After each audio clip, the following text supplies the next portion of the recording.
एक ऐसी कैंडी जिसने आते ही पूरे मार्केट में धमाका कर दिया, जिसने पहले ही साल में 100 करोड़ से ज्यादा की बिक्री कर ली और फिर लोग इसे कॉपी करने की कोशिश करने लगे।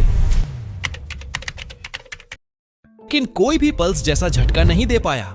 जानते हैं एक छोटे कैंडी की स्टोरी। साल 2013 दिल्ली में स्थित डीएस ग्रुप की एक मीटिंग चल रही थी। कंपनी के अनुभवी एक्सपर्ट नानक चंद अग्रवाल ने अपने टीम से कहा, हमने पान मसाला, मसाले और स्नैक्स बनाए, लेकिन अब हमें कुछ अलग सोचना होगा। टीम में से एक मेंबर बोला, मार्केट में हार्ड कैंडीज तो बहुत है, लेकिन कोई भी ऐसी नहीं जो लोगों की जुबान पर छा जाए। अगर हम एक ऐसी टॉफी बनाएं जो बाहर से मीठी हो लेकिन अंदर से मजेदार खट्टे स्वाद से भरी हो।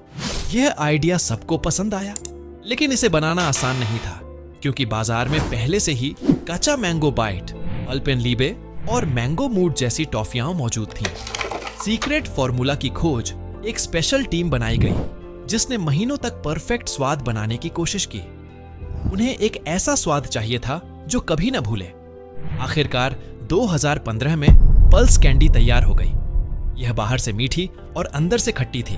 इसका सीक्रेट इंग्रेडिएंट था अमचूर, सूखा आम पाउडर और मसालों का अनोखा मिश्रण, जो इसे दूसरी कैंडी से अलग बनाता था। बिना एड्स के हिट, कंपनी के सामने एक नई चुनौती थी। इसे लॉन्च कैसे किया जाए? आमतौर पर कंपनियां टीवी एड्स, बड़े बड़े पोस्टर्स और ऑनलाइन प्रमोशन करती हैं, लेकिन डीएस ग्रुप ने कोई बड़ी एड कैंपेन नहीं की। बस उन्होंने इसे चंद दुकानों पर टेस्टिंग के लिए भेजा, और फिर जो हुआ वह किसी ने नहीं सोचा था। स्टूडेंट्स, बच्चे, ऑफिस में काम करने वाले लोग सब इसे खरीदने लगे।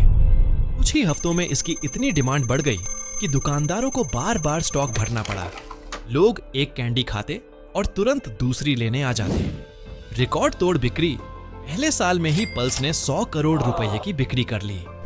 यह भारतीय इतिहास की सबसे तेजी से बिकने वाली हार्ड कैंडी बन गई। धीरे धीरे कंपनी ने इसके और फ्लेवर्स भी लॉन्च किए, ऑरेंज, अमरूद, ग्वावा, पाइनएप्पल और लीची। लेकिन आम, मैंगो फ्लेवर अब भी सबका फेवरेट बना रहा। जब 2015 में पल्स कैंडी मार्केट में आई तो इसने धूम मचा दी। यह इतनी तेजी से लोकप्रिय हुई कि कुछ ही महीनों में दुकानदारों को बार बार स्टॉक भरना पड़ रहा था। लेकिन जहां सफलता होती है, वहां नकल करने वाले भी आ जाते हैं। 2016 से 2018 के बीच कई कंपनियों ने पल्स जैसी कैंडी लॉन्च करने की कोशिश की। उन्होंने वैसा ही खट्टा मीठा स्वाद, वैसी ही पैकिंग और वही कॉन्सेप्ट अपनाने की कोशिश की, जिसमें यह कुछ कंपनी है। वन फिज कैंडी, एक लोकल ब्रांड ने इसे लाने की कोशिश की, लेकिन स्वाद उतना बढ़िया नहीं था। Plus like no name brands, कई छोटी कंपनियों ने पल्स के पी को हटाकर प्लस, पुल्स, पैल्स जैसे नाम रखे और बेचने लगे।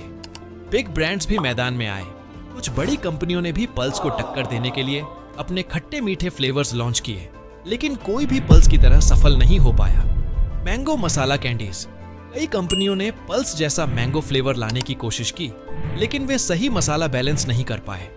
लेकिन ऐसा क्या था जो इतने बड़े ब्रांड भी कॉपी नहीं कर पाया? पल्स कैंडी की सफलता का सबसे बड़ा कारण था इसका सीक्रेट स्पाइस फॉर्मूला, जिसे सिर्फ डीएस ग्रुप जानता था। बाकी कंपनियों ने वही टेस्ट बनाने की कोशिश की, लेकिन कोई भी वही खट्टापन और मसालेदार झटका नहीं दे पाया। पल्स कैंडी और इमोशंस। समय के साथ पल्स कैंडी सिर्फ एक टॉफी नहीं रही, बल्कि यादों का हिस्सा बन गई। ऑफिस में मीटिंग के दौरान थोड़ा फ्रेश फील करने के लिए खाना पल्स कैंडी ने हर किसी की जिंदगी में एक छोटी सी लेकिन मीठी और खट्टी जगह बना ली। आज भी पल्स कैंडी अपने अनोखे स्वाद के लिए जानी जाती है। यह कहानी हमें सिखाती है कि अगर आपका प्रोडक्ट वाकई अच्छा है तो उसे हिट होने से कोई नहीं रोक सकता, चाहे उसके लिए कोई एडवर्टाइजिंग हो या ना हो। पल्स सिर्फ एक कैंडी नहीं, बल्कि एक क्रांति थी, जिसने दिखाया कि स्वाद के दम पर भी इतिहास रचा जा सकता है।